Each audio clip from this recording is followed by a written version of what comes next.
I'd been putting the workshop off for 4 years, and I knew it. The rest of the property I'd sorted through in the first 18 months after Dad died. His bedroom, the closets, the barn, even the crawl space under the house where he'd stored paint cans and lumber scraps from 1973. All of it I'd worked through, one weekend at a time, until the only space left was the detached workshop behind the house. The workshop was his in a way the house never quite was. He'd built it himself the year I turned 8, framing it out over 2 weekends in July and finishing the interior that winter. Every shelf was positioned exactly where he wanted it. Every tool hung in the same spot it had occupied for 30 years. The cast iron wood stove in the corner still had ash in it from the last fire he'd burned.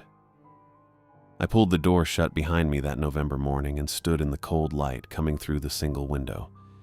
The air smelled like sawdust and motor oil and cold space that hadn't been heated in a long time. I'd been here an hour already, working through the shelves one at a time, and I was down to the last corner.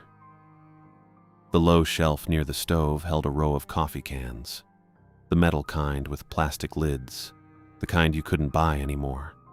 Dad had used them to sort hardware, screws in one, nails in another, bolts and washers and wing nuts in the rest.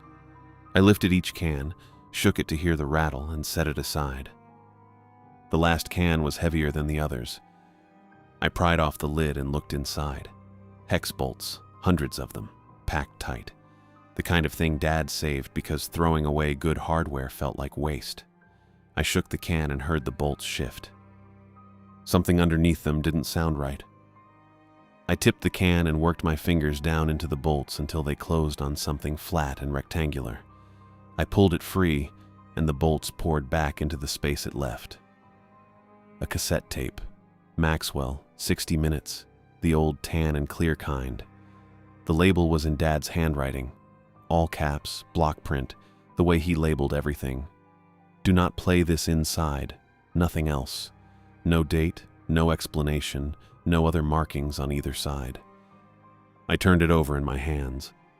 The plastic case was scuffed but intact.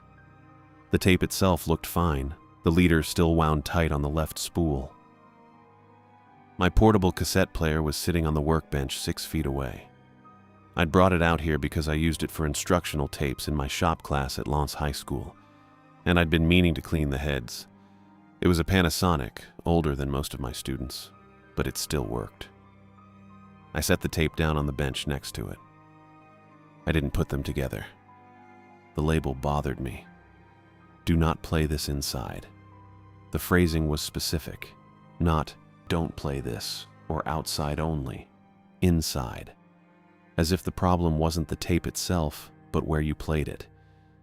It connected to something I hadn't thought about in years. Dad had one household rule he never explained, never argued, never turned into a story. You didn't whistle indoors after dark. That was it. No reason given. No consequences spelled out. It simply held, the way gravity holds. And I learned it the same way I learned not to touch the wood stove. I broke it once. I was 16, maybe 17. I'd been working on my truck in the garage and I was locking up for the night. I whistled something. A few bars of whatever song had been on the radio that afternoon. I didn't even realize I was doing it until I heard the back door of the house slam open. Dad came across the yard at a run. I'd never seen him run like that. Not when I broke my arm falling out of the hayloft. Not when the barn caught fire from a lightning strike and we had 15 minutes to get the animals out. He crossed that yard in about 5 seconds and he didn't say a word when he reached me. He just walked into the garage, pulled the overhead door down, and sat on the workbench. I stood there waiting for him to say something. He didn't. He sat on that bench for a full hour in silence, and I sat on an overturned bucket across from him, and neither of us spoke. Then he stood up, nodded once, and went back to the house. The rule was never mentioned again. I'd filed it under the category of things Dad was, the silences, the specific habits, the way he approached the world like a man documenting something he couldn't explain, and I'd left it there. But now the tape was sitting on the workbench next to the player, and the label was in his handwriting, and the phrasing matched the rule I'd learned as a child and never understood. I looked at the two objects side by side, the tape, the player, 6 inches apart. I turned off the workshop light and went inside the house. I didn't sleep. I lay in the bedroom in the dark with my eyes open, thinking about the label on that tape, "Do not play this inside," and about the night I'd whistled in the garage. How my father had run across the yard faster than I'd ever seen him move. How he'd sat with me for an hour without saying a word and then walked back to the house like it was over. By morning, I'd made a decision. I went to the kitchen and called my Aunt Kate at her house in Baraga. She answered on the 3rd ring, her voice soft and careful the way it always was. "Kate," I said, "it's Atlas. I found something yesterday." I told her about the coffee can, the Maxwell cassette at the bottom of it, the label in my father's block printing. I described the words exactly, "Do not play this inside," and told her the can had been filled with hex bolts, nothing else. The line went quiet for a long moment. I could hear her breathing on the other end, but she didn't speak. "Did you find anything else in the can?" she asked finally. "Just the bolts," I said. Another pause, longer this time. "Your father had a habit I always considered eccentric," Kate said. "He recorded himself whistling certain melodies, old Finnish working songs, the kind men used to sing in the forests when they were cutting timber. He stored the recordings in the garage or outside, never in the house." I held the phone against my ear and waited. "Our mother used to say that some songs were not for walls," Kate continued, "that a melody played inside an enclosed space could find the room and stay in it. I never understood what she meant by that, but she said it more than once." "Do you believe that?" I asked. "I believe Nolan did," she said. "That's enough for me to take it seriously." The kitchen was cold. I could feel the draft coming in through the window over the sink, the one that never sealed properly no matter how many times I'd tried to fix it. "Don't play the tape inside the house," Kate said. She didn't tell me not to play it at all, just not inside. "Okay," I said. The line went quiet again, and then it went dead. No goodbye. Just the silence where her voice had been. I sat with the phone in my hand for a while after the call. The phrase "not for walls" stayed with me. I thought about what it would mean for a sound to find a room and stay in it. I thought about my father out in the workshop year after year, recording himself whistling and then carrying the tapes outside on purpose, storing them in the garage or burying them in coffee cans filled with bolts. I set the phone down on the kitchen table and sat there with Kate's words and the image of my father doing that same walk, workshop to yard, over and over, making sure the sound never crossed the threshold into the house. The evening came in clear and cold, low 20s by the time I carried the Panasonic and the tape out to the backyard picnic table, my breath showing white in the air. The moon was half full, bright enough to cast shadows across the snow. The porch light gave the yard a yellow tint at the edges. I set the player on the table and loaded the tape, the plastic case brittle in the cold. Then I sat down on the bench and pressed play. The first 30 seconds were just workshop sounds. Dad moving around in there, shifting something on the workbench.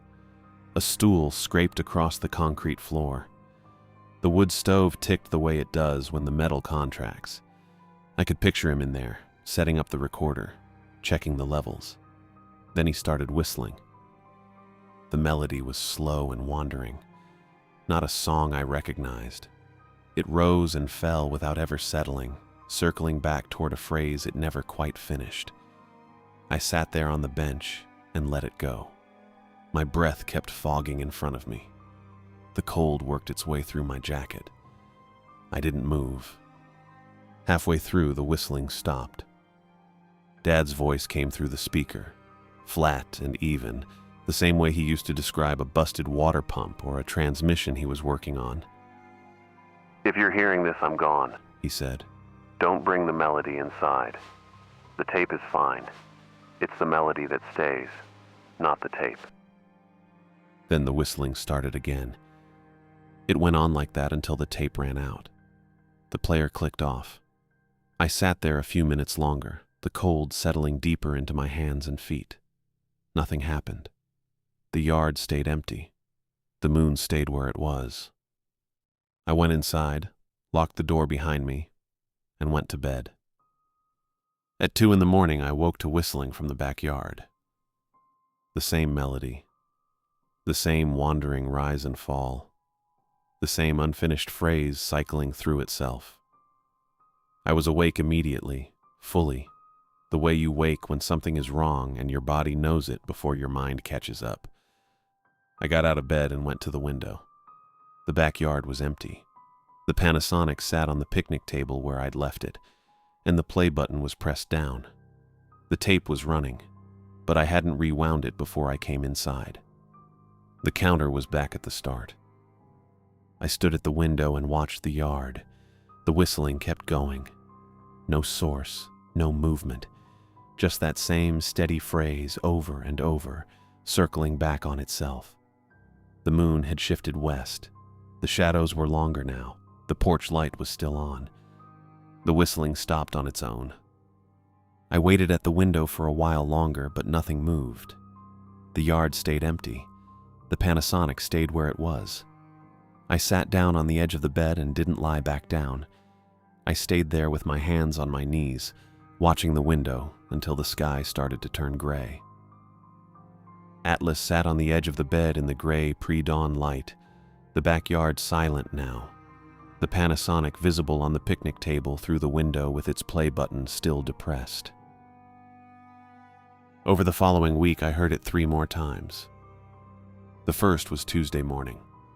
I was walking to my truck in the driveway, keys in my hand, thinking about the band saw I needed to fix before third period. The whistling started up behind me, close, directionless. That same wandering rise and fall. I turned around, but there was nothing to see. Just the driveway gravel and the house and the workshop beyond it. The sound kept going. I got in the truck and drove to Lance High School without looking back. The second time was at dusk a few days later. I was standing at the back porch with a cup of coffee, watching the light fade over the property. The melody drifted in from the tree line at the eastern edge of the lot. Quiet, but unmistakable. The same phrase I'd heard on the tape. I stayed where I was and listened until it stopped. Then I went inside. The third was Friday at 4 a.m. I woke up to it coming from directly beneath my bedroom window, close enough that it should have been a person standing in the flower bed. I checked from the window. Nothing there. Just the porch light throwing shadows across the frozen ground. The whistling kept going for a minute, maybe 2, then quit. I sat on the edge of the bed until the sky started to turn gray. Each time I didn't whistle back. Each time I didn't play the tape again. I went through my days, teaching shop class at Lance, grading, eating, with the melody cycling in the back of my mind the way a song does when it's lodged itself. I didn't try to hum it. I was careful about that. Monday evening, I was at the kitchen table under the overhead light. I had a stack of shop class papers in front of me, red pen in hand. I was grading, or I had been grading. At some point, I couldn't say exactly when, I became aware that I was humming. The melody, the same wandering rise and fall. I was a few bars in before I caught myself and stopped. The kitchen light flickered twice and held. Within under a minute, the temperature in the kitchen dropped sharply. I could see my breath, a thing that should not be possible indoors with the furnace running. I stood up from the table. The chair I'd been sitting in slid backward across the kitchen floor on its own. Not a vibration, not a gradual drift, a single deliberate motion. It stopped hard against the far wall.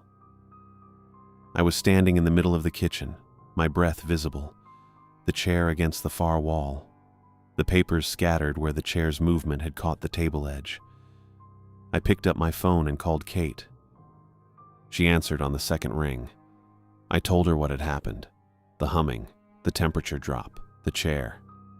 I was still standing, still seeing my breath. She listened without interrupting. Then she said, "You brought it inside yourself." I didn't say anything. "Humming the melody indoors is the same as whistling it indoors," she said. "That is exactly what your father was afraid of." I looked at the chair against the far wall, the papers on the floor. I could still see my breath. Kate's voice was quiet. "Your father did the same thing once, decades ago. He spent 6 months getting it out of the house." "How did he do it?" I asked. "I don't know," she said. "He never told me. But you need to go back through the workshop more carefully. There may be something there he left for exactly this situation." The call ended.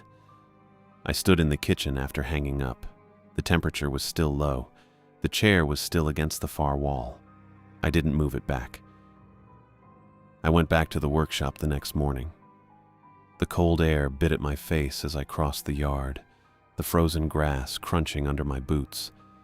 Inside the workshop, it was only slightly warmer. I started at the near wall and worked my way around. Every shelf pulled forward to check behind. Every drawer emptied onto the workbench. The space under the bench cleared out completely. Paint cans, coffee tins full of screws, coils of wire, boxes of sandpaper. Nothing. I moved to the wood stove in the corner. The shelf above it held the usual clutter. More paint cans, a mason jar of wood-stain brushes, a stack of rags. I pulled the paint cans forward one by one. Behind the last row, I found a spiral notebook, the cover stained dark with coffee rings. I lifted it down and opened it at the workbench. The first page was dated 23 years ago. The handwriting was Dad's, the same careful block printing I'd seen on equipment labels and repair notes my whole life. Methodical, exact. The same voice he used to document anything mechanical that needed tracking. The first entry was short. Heard it again tonight. East tree line. Did not go toward it. I turned the page. It stays near the property edge. Does not cross into the yard when I'm outside. Stops whistling when I go inside. Another page. Father called it the follower. Traditional forest signal. Woodsmen used it in Finland to call across distances. Designed to carry. Designed to wait for an answer. I kept reading. The entries covered years. Some were single lines. Others ran half a page. Dad had been tracking it the way someone tracks a failing engine. Observations, patterns, triggers. He called it the follower in every entry. Not a ghost. Not a haunting. Just the follower. One entry from 12 years ago. Brought it inside once. Whistled 3 bars in the kitchen before I realized what I was doing. It entered through the sound. Took 6 months to get it out. Never again. Further down the page, it requires walls. Outside it moves freely but does not attach. Inside an enclosed space it anchors. It stays with whoever called it indoors. Follows room to room. Gets heavier over time. I turned more pages. The entries became more detailed. The melody is not a song. It is a call. It carries through dense forest and waits for the answering phrase. The follower is what happens when the call goes unanswered inside walls. It does not leave until someone finishes it. I stopped on that line and read it again. The follower is what happens when the call goes unanswered inside walls. It does not leave until someone finishes it. I kept going. The notebook was thick, and I was only halfway through. Another entry, dated 9 years ago. The melody wants to be resolved. It has been calling for an answer for 100 years. The follower is what happens when the call goes unanswered in an enclosed space. It waits for someone to finish it. I flipped forward to the last page with writing on it. The date was 3 years before Dad died. I believe I have kept it outside long enough that it has forgotten the interior. Do not let it back in. That was the last entry. I stood at the workbench with the notebook open in front of me. The words were clear. Dad had spent his entire adult life keeping the melody outside because he did not know how to finish it. He didn't know the answering phrase. So he kept it out in the open air where it couldn't anchor, and he made sure I never whistled indoors after dark, and he recorded it onto tapes he stored in the garage so it would stay outside the walls. He had been protecting me from something he couldn't solve. I closed the notebook and carried it back to the house. That evening I sat at the kitchen table and read through it again, slower this time, looking for anything I might have missed. The house was quiet around me, just the sound of the pages turning and the occasional creak of the floorboards settling in the cold. I was halfway through the notebook when the whistling started. Not from another room, not from outside, from directly behind me, close enough that I should have felt breath on my neck. I turned around. Nothing there. But the presence was unmistakable, a heaviness in the air just off my left shoulder, not visible, not a shadow or a shape, just there, dense and patient and waiting. I shifted in my chair. It shifted with me. I went still. It went still. I stood up slowly and walked toward the front door. The heaviness moved with me, staying off my left shoulder, matching my pace exactly. I opened the door and stepped out onto the porch. It followed me onto the porch. I walked down the steps onto the frozen lawn. The presence stopped at the edge of the porch. I felt it the moment I crossed onto the grass. The heaviness lifted. The air behind me was just air again. I stood on the lawn in the cold. The temperature was in the low 20s and I wasn't wearing a coat. My breath came out in clouds. I looked back at the house. The porch light was on. The front door was still open. Inside, I could see the kitchen table and the notebook lying where I'd left it. I stood there for an hour. I couldn't stay outside indefinitely. I couldn't leave the house like this. I couldn't sell it. I couldn't walk away. I went back inside because there was nowhere else to go. The moment I crossed the threshold, the presence resettled off my left shoulder. Heavy, stationary, waiting. As I closed the door behind me, I sat back down at the kitchen table. The notebook was where I'd left it. The presence settled off my left shoulder again the moment I pulled the chair in. Heavy, stationary, waiting. I turned back to the first page and started reading from the beginning. Slower this time, more carefully, looking for anything I'd missed the first pass through. Nolan's entries went back decades. The earliest ones were dated from the late 70s when I was a child. He documented everything the way he documented engine problems. Observations, triggers, containment methods. No emotion, no editorializing. Just facts laid down in his careful block handwriting. The melody is not a song, but a call. It enters through sound, requires walls to anchor itself.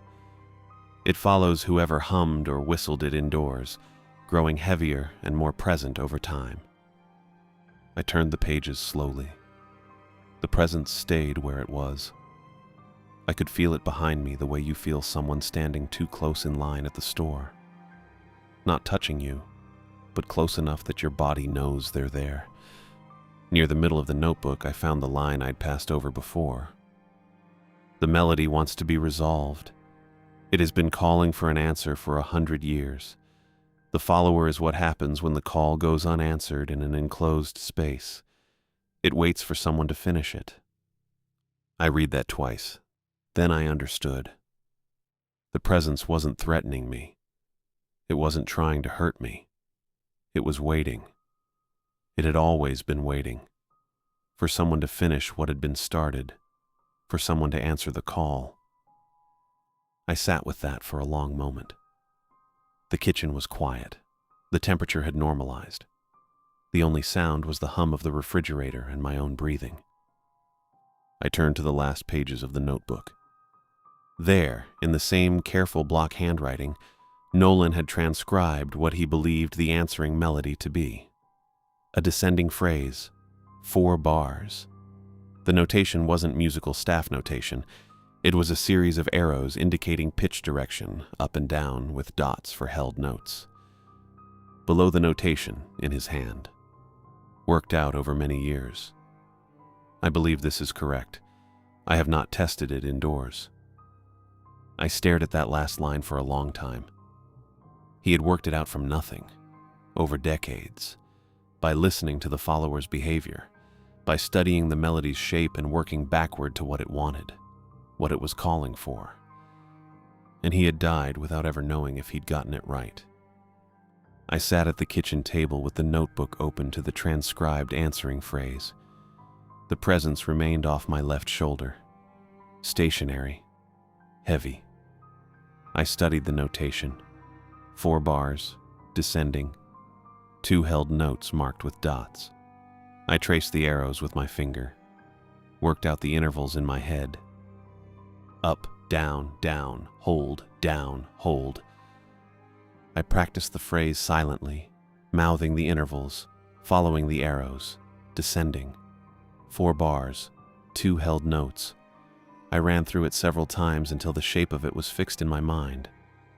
I was aware that if Nolan's transcription was wrong, whistling it indoors might not release the presence but answer the call incorrectly. Anchor it permanently rather than resolve it. Lock it into the walls of the house the way it had been locked into walls for 100 years. I sat with that for a moment. Then I decided. I closed my eyes, ran through the 4 bars one more time in silence, opened them to the notebook and the empty kitchen and the weight off my left shoulder, and decided. I raised my lips and whistled the phrase. 4 bars, slow, descending. The held notes where Nolan had marked them with dots. I kept my eyes open and my hands flat on the table and rendered it as close to the notation as I could manage. The kitchen was completely silent around the sound. When the last note faded, the house went very still. Not quiet. Still. The kind of stillness that happens when something massive stops moving. The presence shifted. It moved from behind my left shoulder to in front of me, crossing the kitchen table. The air in that space became visibly heavier. Not darker, but denser. The way heat shimmer looks over asphalt in summer, except cold and pressing down. A distortion. I could see the edge of the notebook through it, but the lines of Nolan's handwriting bent where the air was thick. I did not move. I watched it. The distortion held. I counted the seconds without meaning to. 20. 30. The temperature in the room stayed cold but steady. The weight in the air did not increase and did not press closer. Then it was gone. The air was just air. The temperature in the kitchen normalized. I could feel the warmth from the baseboard heater against my ankles again. The notebook on the table looked flat and ordinary. I sat without moving for a long time. I could not say how long. Eventually I stood up and walked to the phone on the counter and called Kate. She picked up on the 3rd ring. Her voice was cautious. "Atlas?" "It's done," I said. She was quiet for a moment, then she cried. I held the phone and did not speak. I heard her breath catch and steady and catch again. After a while, she said my name once and went quiet again. "Your grandfather," she said finally. "Mine and Nolan's father. He brought the melody from Finland, but he died without ever passing on the answering phrase. Nolan spent his whole adult life working it out from nothing, from listening, from the follower's behavior, from..." Her voice broke. She steadied it. "He did it for you," she said. "He worked out the answer so you would have it if you ever needed it. He just didn't know if he'd gotten it right." I thought about that, about Nolan sitting at this same table or in the workshop, listening to the follower outside the walls for decades, trying to hear the shape of what it wanted. transcribing arrows and dots in a coffee-stained notebook because he did not read music, building a phrase one interval at a time from silence and waiting and his own memory of the forest. "He got it right," I said. Kate cried again. I heard her set the phone down for a moment and then pick it back up. "I'm glad," she said. "I'm so glad, Atlas." We stayed on the line a while longer but did not say much else. When we hung up, I stood at the counter with my hand still on the phone. Then I walked back to the table and sat down. The notebook was still open to the last pages. The arrows, the dots, the 4 descending bars in Nolan's careful hand. The kitchen was warm. The house was quiet in a way it had not been quiet since before I found the tape. Not empty, just quiet. I sat alone at the kitchen table with the notebook open to the answering phrase and did not move for a long time. I tried whistling on the drive to work the Monday after it all ended. Not the melody. Just a few bars of something I didn't even recognize. The kind of tune you pick up without knowing where it came from and carry with you for years. I raised my lips, drew in breath, and felt my throat close before any sound came out. It wasn't painful. It just wasn't possible. I tried again at a stoplight on the edge of Lens, focusing on the shape of it, the air moving through. Nothing. My throat sealed itself like a door I couldn't open. I stopped trying after that. The shop classroom felt different when I got there. I set my things down on the desk and looked at the Panasonic cassette player sitting on the shelf above the drill press, the one I used to play instructional tapes for the students.